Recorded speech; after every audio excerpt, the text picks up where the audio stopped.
In order to prevent me from detracting from the attention of her daughter's wedding, Mill confined me to a lavatory while I was in labor. I awoke in the hospital a few hours later. 2 weeks ago, my spouse Richard Rick, M30, and I, F29, were blessed with a daughter. We are exceedingly enthusiastic about the arrival of our first child. We have been extremely occupied and are currently in the process of adjusting to our new roles as parents. Although it is a challenging transition for both of us, we are making every effort to adapt. Due to the circumstances surrounding the birth of our daughter, May, we are unable to provide as much assistance. It was one of the most traumatic experiences of my life, and I am uncertain that I will ever be able to erase it. Even the joy of May's arrival is insufficient to alleviate the paralyzing dread I experienced that day. My husband's prompt assistance likely saved my life. However, I still believe that we should show a little more compassion toward the family, as May is the first child, despite the horrific event. However, I am uncertain, and my discernment is impeded by the responsibilities of a newborn and the hormones I am currently experiencing. Consequently, I have sought assistance from Reddit. Please be patient with me, as this narrative may be lengthy and contains numerous characters. Anna and Emma are Rick's sisters. The two of them are younger than him. Emma is 24 years old, while Anna is 28 years old. I have a cordial relationship with both of them, and I am of the opinion that there is no animosity between us. We are not particularly close, as we are all preoccupied with our professional responsibilities and do not have the opportunity to meet frequently. Emma does not even reside in the same city as us. However, we endeavor to maintain communication through texts or phone calls and occasionally reconnect. An additional significant member of Rick's family, and in this narrative, F53 is my mother-in-law. Although I maintain cordial relationships with Anna and Emma, Rachel is a completely different matter. I am of the opinion that she has an issue with not only me, but with everyone, and we do not necessarily share the same perspective. She is the epitome of an unbridled control fanatic, and she refuses to relent. She desires that everything be conducted in accordance with her desires and desires. She was the one who reared her children after their father abandoned them, and as a result, all three of them generally respect her wishes. Therefore, they endeavor to simplify their lives and that of her. Additionally, if an individual expresses a desire that differs from her own, she responds with a range of emotions, including disapproval, moping, and a full-blown meltdown characterized by tantrums and weeping. I make an effort to maintain my distance from her, as it becomes increasingly challenging to interact with her. Rick comprehends this. He is aware that his mother is problematic, so he permits me to maintain my distance and address her in a manner that is appropriate for me. Despite her controlling nature, I comprehend his sentiments toward her. Therefore, I permit them to remain unchanged. She is not particularly fond of me, which is why she refrains from interfering in my life. This arrangement is mutually beneficial. Nevertheless, a few days ago, the situation spiraled out of control, and it was entirely her fault. Now I am of the opinion that it is impossible for anyone to ever absolve her. Anna was engaged to be married on the day May was born. Her spouse, Jonah, M30, is Rick's friend, and the ceremony was delightful. He proposed to her approximately 1 year prior, and I had consented to serve as her attendant. Nevertheless, upon Rick and my discovery that I was expectant, I was aware that I would be unable to handle the situation, so I requested that she ask someone else. This was nearly 6 months after the proposal, which was only 6 months prior to the nuptials. I was 3 months pregnant at the time. I had previously believed that I would face retribution from her for abandoning the project in the middle, but I recognized that I needed to prioritize. Prior to informing her, I was exceedingly anxious and agitated. I was concerned that our relationship would be permanently compromised. However, to my relief and astonishment, none of that transpired. Anna was overjoyed when I informed her. For a period of time, she neglected to consider her nuptials. When I informed her that I would be unavailable for my responsibilities, her response was, "I will take care of you." She even contemplated rescheduling the ceremony in order to prevent me from attending, which I would have done had May been born at that time. Ultimately, that did not occur for a variety of reasons, and to be absolutely honest, she should not have done it in the first place. She provided me with unwavering support, despite the fact that the outcome was uncertain. Emma was appointed matron of honor, and I was aware that the two sisters were preoccupied with wedding preparations. Consequently, I refrained from contacting them during the pregnancy, which was a difficult experience for me. Nevertheless, they maintained a high level of communication. He visited me and provided me with significant assistance. I am slightly remorseful for failing to provide Anna with the support she needed on the most significant day of her life, despite the fact that she assisted me throughout the entire event.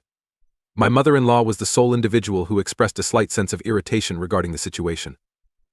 I believe she was displeased that I was no longer able to serve as the lady of honor, which resulted in some disruptions to the wedding preparations. That appeared to be the sole rational explanation, and I understood her perspective. However, the animosity persisted, for lack of a more appropriate term, even after Anna was content with the pregnancy and my absence as matron of honor. Rachel began to antagonize me from that point on.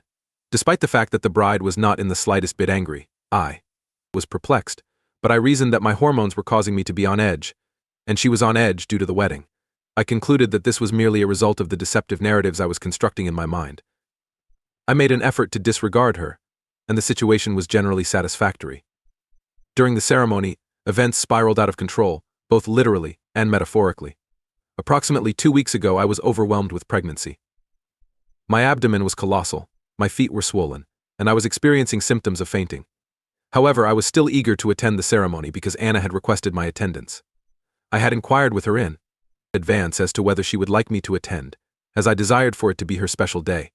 I informed her that the presence of a significantly pregnant woman could potentially divert attention from her, and I did not wish for that to occur. Wedding days are reserved for the bride and groom, and I would be devastated if I were to interfere with that. Anna was genuinely offended and hurt when I informed her of this. She expressed her shock that I would devote my attention to this trivial matter and neglect to attend her nuptials. She stated that she was not concerned with attention or the spotlight. All she desired was for her family to be present to provide her with support on the day of her nuptials. She stated that I was required to attend and not to be concerned about any potential conflicts. I was aware that she intended it. She is not the type to mince words. She would have been forthright if she had not wanted me to be present. However, she did, and she stated it with conviction, and I was convinced that it was my responsibility to provide her with support. Therefore, despite my physical discomfort, I was aware that I was obligated to be present at her wedding. I will not deny that there were numerous individuals who were murmuring. However, I endeavored to disregard them because I was aware that Anna was pleased to have me present. In that instant, that was the sole concern I had. Rachel did not engage with me frequently, and she maintained an expression of disapproval toward me throughout the duration of our time together. However, I was too apprehensive to observe. I was unable to confront her or comprehend her passive-aggressive behavior toward me, so I simply allowed her to exist. I was not going to respond to her glare. She was free to do so. Then, the primary incident occurred, leaving not only me but also those in my vicinity profoundly shaken and traumatized. I began to experience a sense of unease just prior to the commencement of the ceremony. At that time, I had already encountered Anna. In the belief that it would alleviate my symptoms, I rose and proceeded to the upper floor, intending to return after my recovery. I was unaware that Rachel had pursued me. I was experiencing a peculiar sensation of sweating and unusual feelings, so I proceeded to the restroom. Suddenly, my water ruptured. It was a genuine flood, and I began to fret because, despite my utmost affection for my daughter, she had selected the most unfavorable moment to arrive. I was unable to think clearly, and I was relieved to see my mill in front of me. At that juncture, I was in a state of agony, crouching. She immediately approached me. In addition, I instructed her to retrieve my phone and contact Rick promptly, as we were required to reach the hospital. She assisted me in standing and seated me in the lavatory. I subsequently surrendered my phone to her. That was the moment she lost her composure. She assured me that she would ensure that Rick arrived within an hour after the ceremony concluded, as she did not wish for me to take away Anna's attention. I inquired as to whether she was insane and responded that I was incapable of managing this for an hour. I attempted to seize my phone from her, but she secured me inside and took it with her. I was in a lavatory, pregnant, with my child literally on the way, sitting on a toilet, without a spouse or phone. I am uncertain as to how I avoided experiencing a full-blown panic attack, but I am grateful that I did not, as I am uncertain as to what would have transpired had I. I arose and gradually made my way to the door, where I began to beat on it. I continued to shriek, but no one heard me because the washrooms were located on the first floor and everyone had already sat down for the wedding. I shouted until my voice was gone, but no one responded. That was the moment when I truly believed that I was going to die and take my infant with me. I was saturated, exhausted, and sweating profusely, and was devoid of voice. That is the last thing I recall. I am unaware of the events that transpired subsequent to Elle's passing due to exhaustion. I am unable to recall the manner in which I arrived at the hospital. I am certain that I did. I was in the hospital with Rick by my side, weeping, when I woke up a few hours later. It required a few moments for me to comprehend my surroundings and comprehend the situation. Upon witnessing Rick weeping, I began to suspect the worst.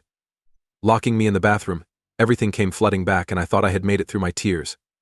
Rick exhaled a breath of relief and began to weep in my arms as soon as he realized that I was awake. I was unsure of how to interpret the situation and experienced a sensation of dread in my abdomen. I then observed the nurse enter the room with a newborn girl, and I breathed a sigh of relief. I was genuinely tempted to strike Rick for his behavior, but he insisted that he was not being malicious.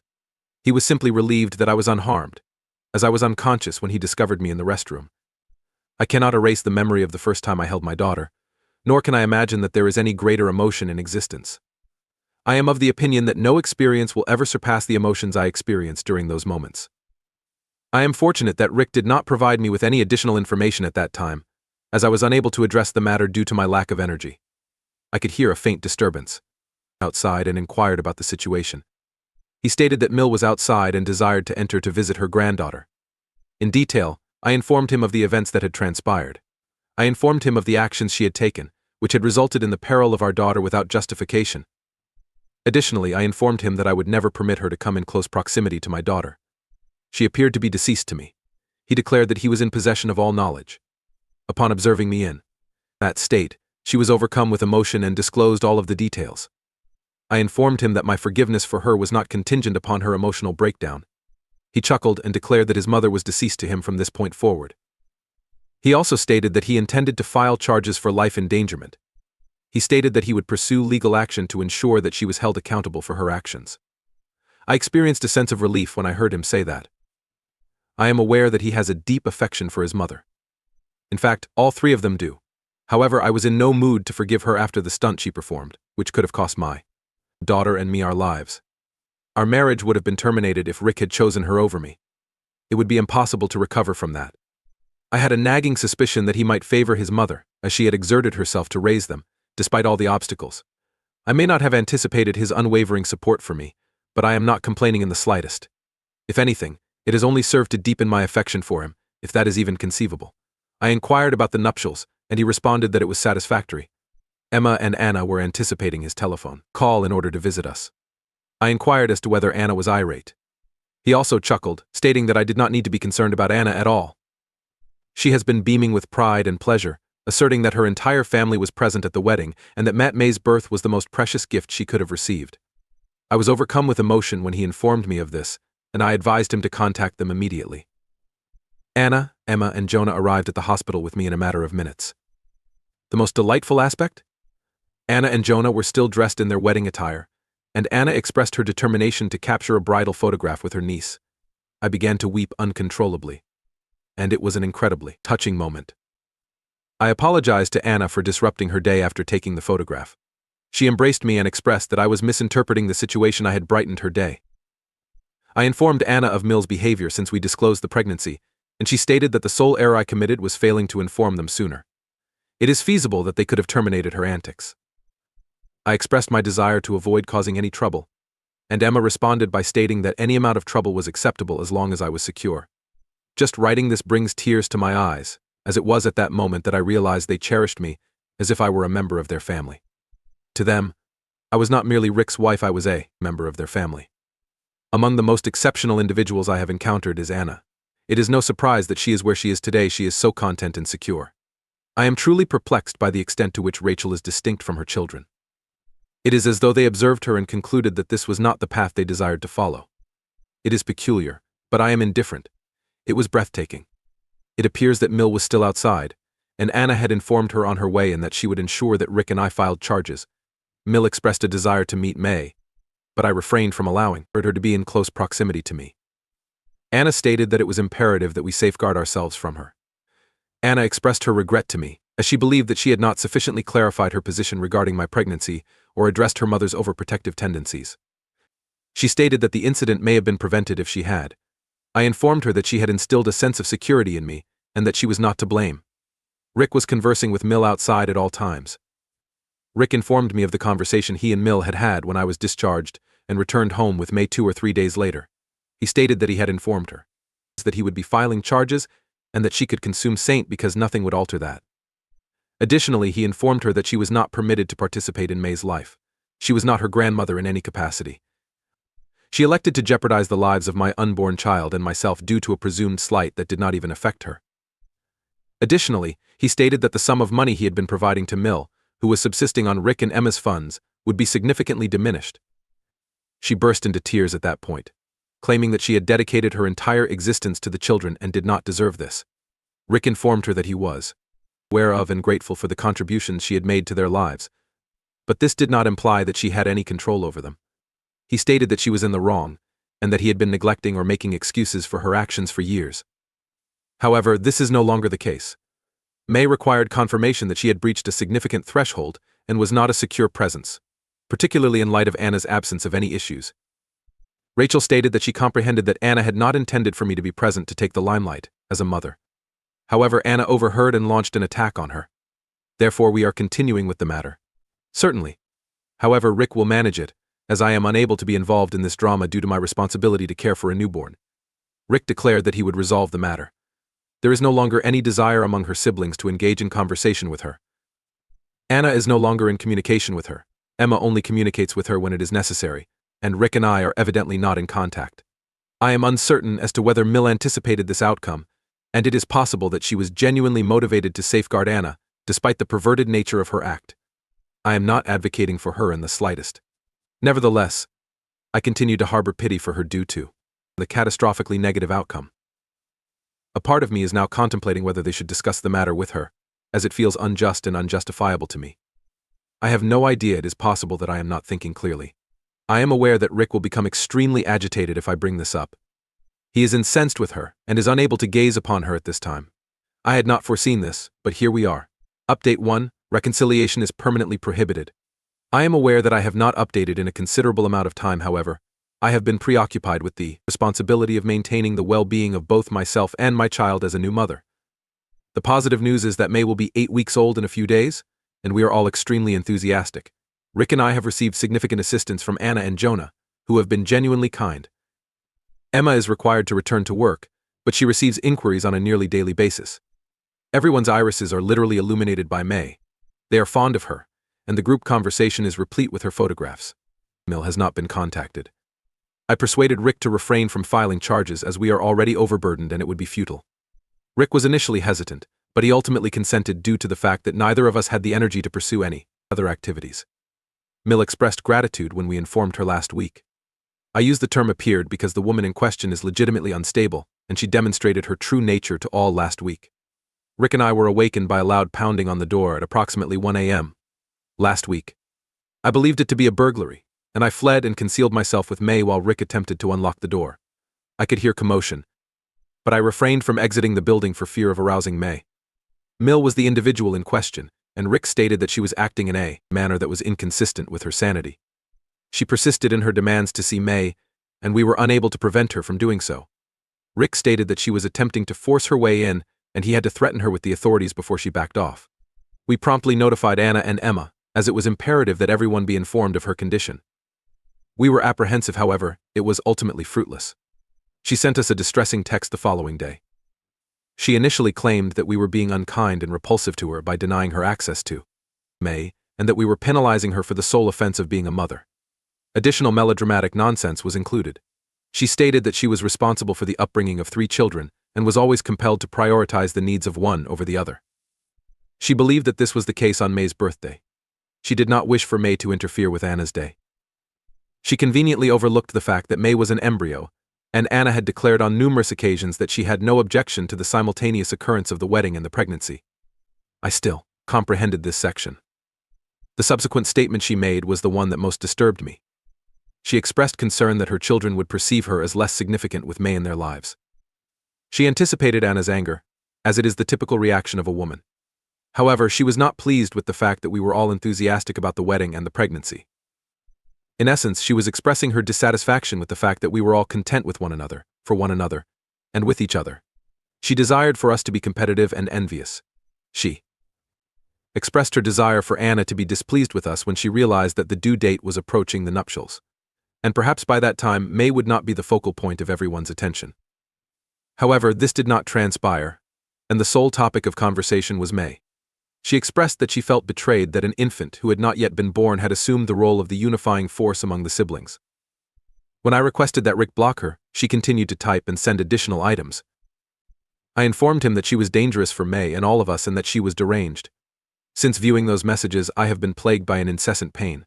I am astounded that a woman over the age of 50 is competing against a 7-week-old infant. This is illogical to me.